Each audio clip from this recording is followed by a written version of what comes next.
28 Oktober 1928, hari di mana semangat pemuda-pemudi Indonesia membara dalam sebuah pertemuan bersejarah. Mereka bersatu dengan tekad yang sama, bahasa Indonesia menjadi perekat persatuan bangsa.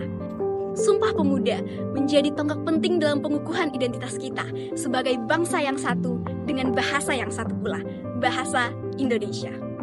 Sebagai generasi muda, telah sepantasnya menjadi tanggung jawab kita bersama untuk memelihara dan meningkatkan martabat bahasa. Namun, sangat disayangkan, pada hari ini banyak sekali ditemukan perilaku berbahasa dengan tutur yang buruk di tengah masyarakat kita. Maraknya perundungan verbal, penggunaan kata-kata yang tidak pantas serta tidak sesuai dengan tempatnya menjadi bukti nyata akan penurunan nilai etika dan budaya dalam perilaku berbahasa.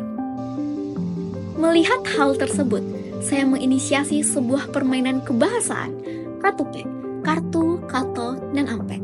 Katupek merupakan permainan kartu bercerita yang mengangkat nilai kebahasaan Minangkabau, yaitu kato dan ampek.